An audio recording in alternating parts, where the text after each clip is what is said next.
हर हर महादेव, जय भोलेनाथ। दोस्तों, श्री शिवाय नमस्तुभ्यम। तो आज की वीडियो में हम लोग जाने गुरु पूर्णिमा से संबंधित बहुत सारी जानकारियां, खास करके आषाढ़ माह की पूर्णिमा को ही क्यों मनाई जाती है गुरु पूर्णिमा। गुरु पूर्णिमा मनाते हैं आषाढ़ माह की पूर्णिमा के दिन। तो दिमाग में एक बात आता है कि और सारे पूर्णिमा आते हैं, हर महीने पूर्णिमा आती है, लेकिन हर महीने गुरु पूर्णिमा नहीं मना के सिर्फ और सिर्फ आषाढ़ की पूर्णिमा के दिन ही गुरु पूर्णिमा क्यों मनाई जाती है। तो जानेंगे इस विषय में भी दोस्तों, और इसके पीछे का वजह क्या है। साथ ही हम लोग जानेंगे महत्व। उसके बाद हम लोग जानेंगे किस विधि से पूजा करें कि हमें पुण्य की प्राप्ति हो और इसका लाभ विशेष से विशेष हमें प्राप्त हो। कौन सी विधि से पूजा करें कि गुरु हमारे हों प्रसन्न। बृहस्पति देव को भी माना जाता है दोस्तों, आपके गुरु प्रसन्न तो बृहस्पति देव का भी आपको आशीर्वाद मिलता है। इस विषय पे भी जानेंगे। तो पहले जानते हैं कि गुरु पूर्णिमा आषाढ़ मास की पूर्णिमा को ही क्यों मनाया जाता है। वीडियो की जानकारी बहुत ही महत्वपूर्ण होने वाली है, इसलिए आपसे अनुरोध है कि अंत तक अवश्य ही बने रहें। कोई भी बात, कोई भी जानकारी आपको अच्छी और उपयोगी लगे तो एक लाइक छोटा सा अवश्य करिए। आपका ही लाइक एक जरिया ऐसा है जो कि हम लोगों को बताता है कि वीडियो आपको उपयोगी लगी। तो आप पहली बार मेरे चैनल पर आए हैं तो मेरे चैनल को सब्सक्राइब करिए, बेल नोटिफिकेशन अवश्य दबाइए, जिससे कि आने वाली वीडियो आपको समय से प्राप्त हो सके। कोई भी प्रश्न या सुझाव तो कमेंट बॉक्स में ले सकते हैं। तो आषाढ़ मास की पूर्णिमा तिथि को गुरु पूर्णिमा का पर्व मनाया जाता है। ऐसे में कई लोगों के मन में सवाल उठता है कि ये आषाढ़ पूर्णिमा को ही गुरु पूर्णिमा क्यों मनाया जाता है। हिंदू धर्म में आषाढ़ माह की पूर्णिमा तिथि को गुरु पूर्णिमा के नाम से जाना जाता है। सनातन धर्म में इस दिन का बहुत ही खास महत्व माना जाता है। हिंदू धर्म में गुरु का स्थान भगवान के बराबर नहीं, उससे भी ऊंचा माना जाता है, क्योंकि भगवान तक पहुँचाने का रास्ता भी गुरु ही दिखाते हैं। एक वही है, किसी भी संकट से उबारने का भी रास्ता हमें दिखाते हैं, चाहे ज्ञान के माध्यम से हो, चाहे किसी भी माध्यम से हो, जो अपने शिष्य को सभी परेशानियों से बचाते हैं या बचाने का रास्ता दिखाते हैं। गुरु ही वो एक माध्यम है जो हमारे जीवन में एक रोशनी का काम करते हैं। ऐसे में सभी गुरुओं को समर्पित गुरु पूर्णिमा का दिन बेहद खास माना जाता है। लेकिन कई लोगों के मन में सवाल तो उठते ही रहता है कि आखिर आषाढ़ माह की पूर्णिमा को ही गुरु पूर्णिमा क्यों मनाया जाता है। तो चलिए जानते हैं इसके पीछे की वजह और महत्व के बारे में। हर साल आषाढ़ मास की पूर्णिमा को गुरु पूर्णिमा के रूप में मनाया जाता है। इस बार यह 21 जुलाई 2024 दिन रविवार को पड़ रहा है और बहुत ही अच्छे मुहूर्त में पड़ रहा है, अच्छे योग में पड़ रहा है दोस्तों। कल सर्वार्थ सिद्धि योग रहेगा, कल से लेके परसों तक। इस दिन गुरु की पूजा करने का विधान है, क्योंकि गुरु ही अपने शिष्यों का कल्याण करते हैं। इसलिए गुरु को ब्रह्मा, विष्णु और महेश के समान माना गया है। ऐसे में जान लेते हैं वजह क्या है। धार्मिक मान्यता है कि आषाढ़ माह की पूर्णिमा तिथि के दिन ही वेदों के रचयिता महर्षि वेद व्यास का जन्म हुआ था। इसलिए वेद व्यास की जयंती पर ही गुरु पूर्णिमा मनाई जाती है। इसलिए हिंदू धर्म में इस दिन का विशेष महत्व माना जाता है। उन्होंने महाभारत, श्रीमद् भागवत गीता और 18 पुराणों की रचना की थी। यही वजह है कि उनके जन्म दिवस को पूरे देश में एक पर्व की तरह मनाया जाता है। फिर जानते हैं दोस्तों महत्व क्या है। हिंदू धर्म में बेहद खास माना जाने वाला गुरु पूर्णिमा का पर्व गुरुओं को सम्मान करने और उनके प्रति कृतज्ञता व्यक्त करने का है। गुरु पूर्णिमा का दिन ज्ञान प्राप्ति का प्रतीक है। इस दिन हम सभी अपने गुरुओं के ज्ञान प्राप्त करने का संकल्प लेते हैं और जीवन में सत्य और धर्म के मार्ग पर चलने का भी वचन देते हैं। गुरुओं से ज्ञान प्राप्त करते हैं। जानते हैं कि किस तरह से करें पूजा। हिंदू धर्म में पूर्णिमा तिथि का बहुत ही अधिक महत्व माना जाता है। हर महीने की शुक्ल पक्ष की चतुर्दशी तिथि के अगले दिन मनाई जाती है पूर्णिमा। सभी पूर्णिमा तिथि का नाम और महत्व अलग अलग होते हैं। इन्हीं में से एक गुरु पूर्णिमा भी है, जिसका महत्व बहुत ही अधिक माना जाता है। सनातन धर्म में गुरु पूर्णिमा को गुरु और शिष्य के पवित्र बंधन का प्रतिबिंब भी माना जाता है और इस दिन को एक त्योहार की तरह मनाया जाता है। ऐसे में अगर आप गुरु को प्रसन्न करना चाहते हैं तो पूजा की विधि जानते हैं दोस्तों। हर साल आषाढ़ मास की शुक्ल पक्ष की पूर्णिमा तिथि पर गुरु पूर्णिमा का पर्व मनाया जाता है। इस साल इस तिथि की शुरुआत 20 जुलाई की शाम 5:59 से हो रही है, जो 21 जुलाई की दोपहर 3:46 पर खत्म होगा।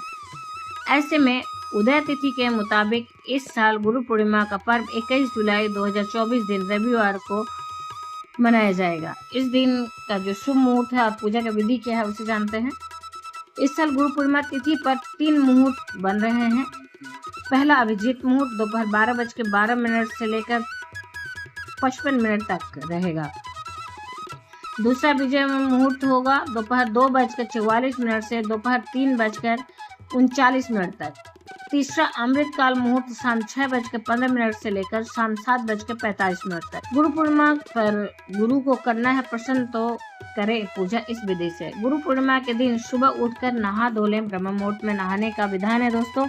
अगर किसी नदी में स्नान करें पवित्र नदी में तो बेहद है श्रेष्ठ। अगर नहीं तो आप घर के गंगा जल में मिलाकर अपने घर के जल में गंगा जल मिलाकर स्नान करें और उसके बाद साफ स्वच्छ वस्त्र धारण करें। पूजा स्थल की साफ सफाई करें, अपने मंदिर की साफ सफाई करें। ब्रह्म मुहूर्त में उठकर स्नान करना बहुत ही शुभ माना जाता है, बहुत ही फलदायी माना जाता है दोस्तों। इसके बाद अगर आपके कोई गुरु हैं तो उनकी फोटो लें और उन्हें अपना आराध्य मानकर पूजा करें। अगर आपके कोई गुरु नहीं है तो आप भगवान विष्णु को ही इस दिन गुरु के रूप में पूजा कर सकते हैं। फिर विष्णु जी या अपने गुरु को फूल अर्पित करें। पहले आप संकल्प लें, व्रत कर रहे हैं तो व्रत का संकल्प लें, सारी चीज़ों को शुद्धिकरण करें गंगा जल छिड़काव करके। उसके बाद आप व्रत का कर रहे हैं व्रत के माध्यम से तो व्रत का संकल्प लें। अन्यथा यदि आप सिर्फ पूजा कर रहे हैं तो पूजा का संकल्प कर रहे हैं। और किस सिद्धि के लिए मतलब आप उनका सिद्ध प्रीति प्राप्त करने के लिए या किसी खास उद्देश्य के लिए अगर ये व्रत कर रहे हैं तो आप उसका भी संकल्प में बोलें। फिर उसके बाद दोस्तों आप अगर नहीं है कोई गुरु तो आप अगर विग्रह रूप में आपके पास श्री हरि विष्णु और माँ लक्ष्मी की मूर्ति है तो आप उनका अभिषेक अवश्य करें, पंचामृत अभिषेक करें, गंगा जल से स्नान कराएं, शुद्धिकरण करें। फिर उसके बाद विधि विधान से पूजा करें। और इसी प्रकार से गुरु हैं तो गुरु के तस्वीर में तिलक लगाएं, उनके भी विधि विधान से पूजा करें। हार फूल की माला पहनाएं, गुरु के चरण स्पर्श करके आशीर्वाद लें। विधि विधान से पूजा करने के बाद भोग आदि अर्पित करें दोस्तों। उनके उपदेशों को सुने और उन्हें जीवन में उतारने का संकल्प लें। यदि आपके कोई गुरु हैं तो उनके जो उपदेश हैं उन्हें सुनिए और उसके बाद आप उन्हें अपने जीवन में उन्हीं के उपदेशों के अनुसार आचरण करने का संकल्प लीजिए। अगर आपने अभी तक किसी को गुरु नहीं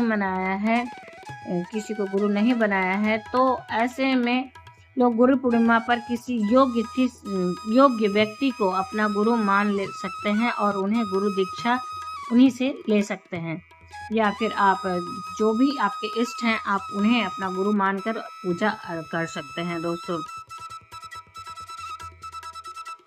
तो इस प्रकार से आप पूजा करें, विधि विधान से पूजा करें और अपने गुरु का कृतज्ञता व्यक्त करें, धन्यवाद दें, क्योंकि उन्हीं की वजह से जो कुछ भी हैं आप आज उन्हीं की वजह से हैं। अब दोस्तों हम लोग जानते हैं कुछ खास पूर्णिमा के दिन किए जाने वाले उपायों के बारे में, क्योंकि बहुत ही सिद्ध दिन होता है पूर्णिमा का, बहुत ही धन प्राप्ति के लिए भी खास दिन होता है।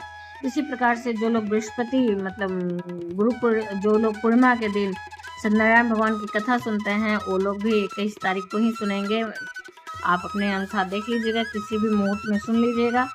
और जो लोग धन प्राप्ति के लिए पूजा करना चाहते हैं तो चंद्रोदय होने के बाद, चंद्र दर्शन के बाद आप अपने स्थान के अनुसार चंद्रोदय का समय जान लीजिएगा दोस्तों। वहाँ पे आप चंद्रोदय के समय के अनुसार चंद्रदेव की पूजा करें। चंद्रदेव की पूजा करके विशेष लाभ प्राप्त कर सकते हैं धन वृद्धि के लिए दोस्तों। और उनके लिए आप विधि विधान से पूजा करें और कच्चे दूध का अर्घ अवश्य ही दें। उनके मंत्र ओम सोम सोमाय नमः या ओम चंद्रमशे नमः का जाप करते हुए पूजा करें दोस्तों। अब हम लोग जानते हैं कुछ खास उपायों के बारे में। आप पितृ दोष से बचने के लिए भी कुछ उपाय कर सकते हैं आज के दिन। आषाढ़ पूर्णिमा पे आप जो उपाय करने हैं उन्हें हम लोग जानेंगे। पितरों को प्रसन्न करने का जो उपाय है उसे हम लोग जानते हैं दोस्तों। चौमुखी दीपक जलाएं। आषाढ़ पूर्णिमा के दिन चंद्रोदय के बाद पानी में कच्चा दूध, थोड़ा पानी और सफेद फूल डालकर अर्घ दें। इसके बाद चौमुखी दीपक जलाएं। फिर पितृ स्तोत्र का पाठ करें। इस उपाय को करने से पितरों की आत्मा को शांति मिलेगी, साथ ही पितृ दोष से छुटकारा मिलेगा।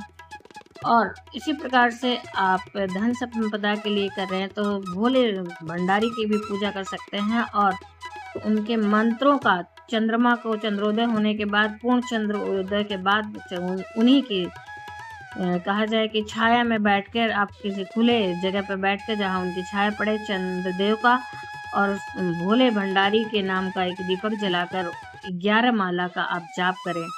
इससे भी आपको बहुत ही लाभ मिलेगा, आपकी परेशानियों में आपको लाभ मिलेगा दोस्तों। उसके बाद पितरों का तर्पण भी करना चाहिए आज के दिन। आषाढ़ माह की पूर्णिमा तिथि पर अपने घर में पितरों के लिए भोजन तैयार करें। इसके बाद उनके नाम से भोजन निकालें और उनका तर्पण करें। फिर उनका कुछ अंश गाय, कुत्ता, उस भोजन का कुत्ता और कौवे को खिलाएं। ऐसा करने से पितरों की कृपा प्राप्त होती है और सभी प्रकार के रोग दोष से छुटकारा मिलता है। वैदिक पंचांग के अनुसार इस साल जो पूर्णिमा पड़ी है दोस्तों, 20 जुलाई से ही शुरुआत हो जा रही है 5:59 से, और उसके बाद ये 21 जुलाई को 3:46 तक रहेगा। तो इस बीच में आप मुहूर्त जो हमने बताया उस हिसाब से पूजा कर सकते हैं, और इन उपायों को करके आप अपने पितृ दोष से भी छुटकारा पा सकते हैं दोस्तों। और उसके बाद आप धन प्राप्ति के लिए आज विशेष रूप से माँ लक्ष्मी और श्री हरि विष्णु जी की पूजा करके आप धन वृद्धि के लिए कर सकते हैं इस दिन। आज के दिन इसी प्रकार से खीर का भोग अवश्य ही लगाना चाहिए माँ लक्ष्मी को। तो इन बातों का रखते हुए ध्यान, इसका लाभ उठाएं और पितृदोष से भी छुटकारा पाएं और धन प्राप्ति के लिए भी उपाय को करें। उम्मीद करते हैं दोस्तों इस वीडियो की जानकारी आपको अच्छी और उपयोगी लगी होगी। अगर अच्छी और उपयोगी लगी तो एक छोटा सा लाइक अवश्य करिए। आप पहली बार मेरे चैनल पर आए हैं तो मेरे चैनल को सब्सक्राइब करिए, बेल नोटिफिकेशन अवश्य दबाइए, जिससे कि आने वाली वीडियो की जानकारी आपको समय से प्राप्त हो सके। कोई भी प्रश्न या सुझाव कमेंट बॉक्स में लिख सकते हैं। फिर मिलते हैं दोस्तों एक नई जानकारी के साथ नए वीडियो में। तब तक के लिए हर हर महादेव, जय भोलेनाथ दोस्तों। श्री शिवाय नमस्तुभ्यं। धन्यवाद दोस्तों।